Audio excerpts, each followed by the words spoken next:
How's it going, guys? Dynamite here, coming to you as always from the Digital Warfare 24/7 forums, and today I have a very special, not dual, but triple commentary to bring to you guys, with Trust and Truth and Archer helping me to break down some gameplay from Evil Chameleon on this new map, Cove. So you guys want to say hello?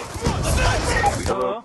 And that's both of them at the same time. So kicking things off here, guys, you'll see that Chameleon's running a pretty unique class. He's got Blind Eye, Cold-Blooded, and Toughness on as his 3 perks. Where do you think he's going with that? Well, I think he's running Cold-Blooded so he can cap those flags. You know, you see he's all about capping flags. Mm-hmm.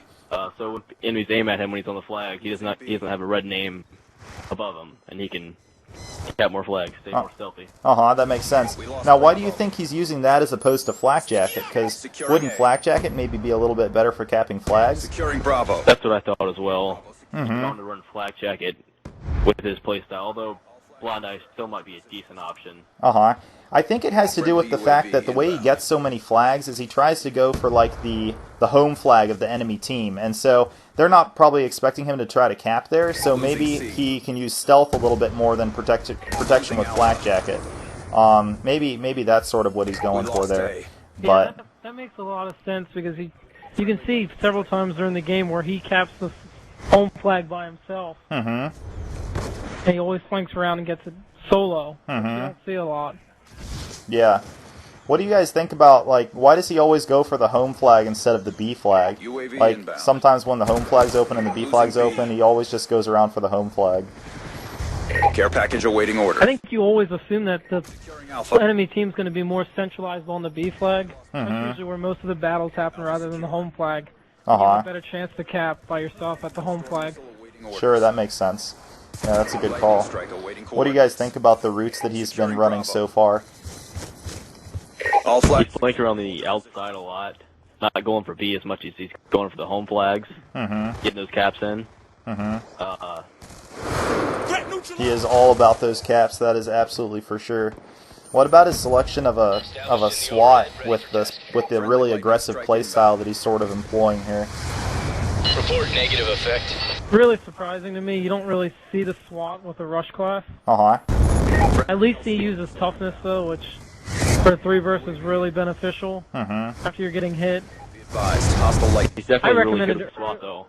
What was that, I Archer? recommended earlier to you to use overkill. Overkill with the shotgun, you think, to give him some better close range potential? Maybe fast hands on there. Yeah, that might work really well for him. It's interesting that he's using the care package here. It's kind of nice, I guess, because he can capture flags and he can throw down the marker while he's capturing, and then he can be both capturing the flag and waiting for the care package to drop at the same time, so he's not like wasting as much time. He just totally missed that guy right there to his left. Losing Alpha. Also, he's got those 2 Semtexes on him. Enemy took Bravo. Why do you guys check around corners as he capping flags? Also to buy a lot more time than just one Semtex would, maybe. But do you guys think that maybe a tactical could have been a little bit more useful in that slot, and if so, which one? Securing Bravo. I don't know. I don't mind. Me personally, I don't mind the 2 Semtex. Secure. I don't think a concussion would have been more beneficial, and it sort of fits his more aggressive playstyle to run with Semtex rather than the normal Claymore bouncing better you'll see with the 3 burst gun. I think it sort of fits his playstyle. Okay, that makes sense. Securing A. I'm not a fan of the Semtexes. I mean, I just don't find them very effective against enemies at all. I prefer to, I mean, I think maybe a smoke might do him better. Trophy system. You think so? They capping these flags. Turn posture. Smoke would have been beneficial, probably, like Archer said, for his flanking. That's what he does a lot in this game. That does make sense. Losing Charlie. That makes sense. Smoke's a lot more useful in B flags than the home flags. So I guess maybe Trophy might be my pick. And then he would have had an extra point to spend too in his pick 10, because he wouldn't have to use Danger Close for the 2 Semtex, which might be kind of nice. Let's pause it right there. Do you think there was a reason to expect that guy to be up on that cliffside as he was working his way up there? Based on, like... Yes, definitely. Why so, Archer? There are no enemies around that pathway he was in that way, looking that way, he was nobody that way. I mean. Yeah, and I'll show that up on the screen as well. Yeah, definitely. Like, all his teammates are clustered around B and A. That side of the map is just completely dark on his mini-map. So I think he definitely could have expected someone, especially with those crates there. People just love to head glitch on that section. So also, he could have flanked around the left side, shoreline. Oh yeah, all behind him and. Yeah, so as far as an alternate route goes, you think he should have headed off to the left, correct? Like around the outside and then come up behind the guys on C. That's a good point. Yeah, I think that makes a lot of sense. Let's keep it rolling here as we approach the end of the first half. This team's up by a pretty good margin. How would you guys maybe change your play styles at this point if you were up by this much, or would you just keep pushing for flags like Chameleon does? I don't know. I wouldn't have use the swap probably on this map. What do you like to use? Engagements. On this map, I usually use the Peacekeeper a lot. Because it handles both engagements for me, but he had a lot of success obviously in that first round with 2 KD and 6 caps, so the objective. You can't fault him for sticking with it. Yeah, I guess he's not too shabby. He loves those 3-round burst weapons for sure. So, which way, I'm going to pause it here, how do you think you should best approach this B flag when you're trying to capture it off spawn from the A side? What do you guys think is the best way to run? I would throw something over the plane. It looks like he's going to throw something around the rock over here. I might toss some lethals over the plane and then maybe move through the plane, catch him off guard. Another thing... flank around in their spawn, I don't know.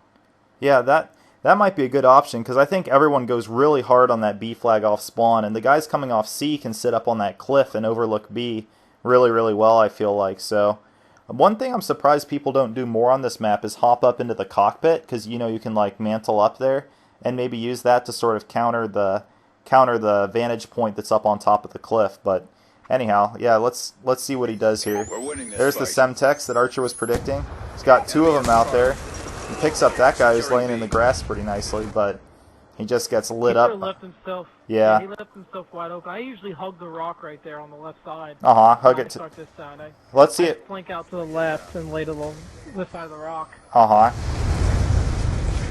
There again, you see him just trying to force his way up the middle, and he doesn't have flak, so he gets killed really fast. I think he was trying to flank there, but he did get taken out. I think he sprints up to areas where enemies could be hiding way too much. But now it looks like he's switched the spawns around so he can grab C. You can see how having the 2 Semtex... What's that?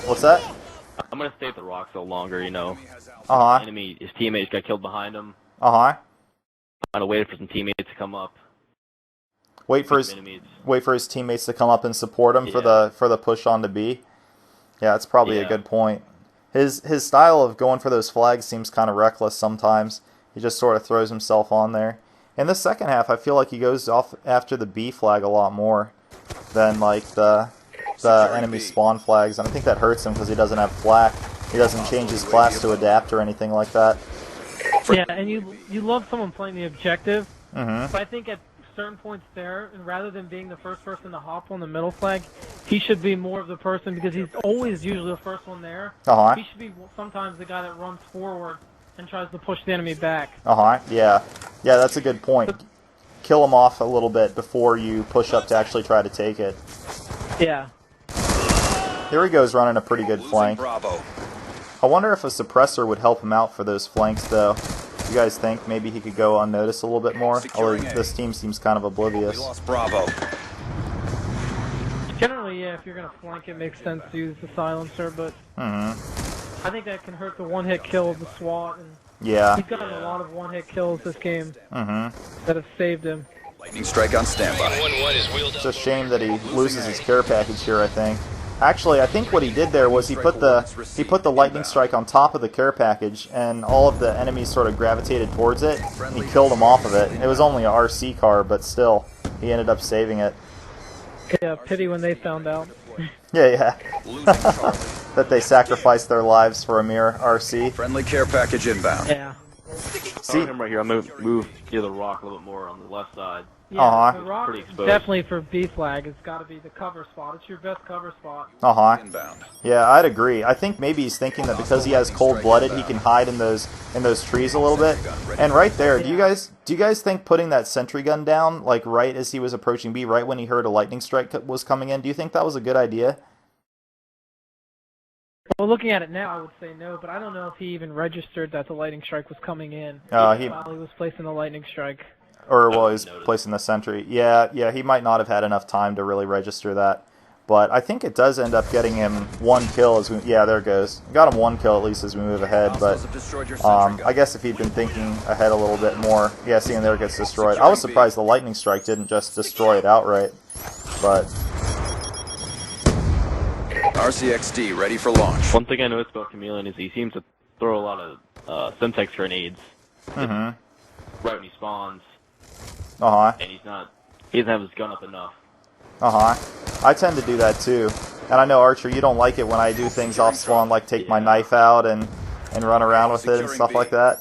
Yeah, it's kind of the same thing with me. I like to throw my EMP out a lot right off spawn too and kind of waste it. It can be a double-edged sword too, because obviously you can get him killed, but you want to make full benefit of using the danger close wildcard perk. So it's a good thing to use it. Sniper, get down! If you guys were to modify this class to suit your needs, what do you think you'd do? RCX. Drop the SWAT. Drop the SWAT altogether. Archer's cleaning house. What? What I would do is cold-blooded too. Remove danger close. And get rid of 1 Semtex. That gives you 2 spots, and I would add on. I would add on a silencer. And select fire and remove quick draw. I'm not a big fan of gun modifiers as it is. So I would have went silencer and then select fire. I like select fire for the SWAT. Yeah, that's a good call. So, as we're winding down in this last 45 seconds or so of gameplay, do you guys have any overall comments to make about this gameplay from Evil Chameleon? Anything you'd like to bring up? Losing Bravo. But when you play with EC, you know you're always going to get someone that goes after the objective 100%. So Definitely. You might as well get used to that because there's no way to forbid him not to. Exactly. And I think it's really valuable to have someone that plays in that position, someone that you always know is going to be there to inspire you to capture the flags, just throwing himself on the objective. What were your thoughts on the game? Oh, yeah, sorry. Go ahead, Archer. He should be a little bit more careful sometimes. He yeah. needs to get objective tunnel vision and also the Semtexes. What about the Semtexes that he shouldn't throw them out? He just seems to throw, like right when he sees him when he throws the Semtex, and he gets caught with his gun down a lot. Yeah, that was a good point that you brought up. Well, very good, guys. We see here Chameleon going 36-21 with 13 captures, 9 defends, leading his team to victory. Thank you so much, Archer and Truth, for guest commentating along with me. And stay tuned till next week, guys.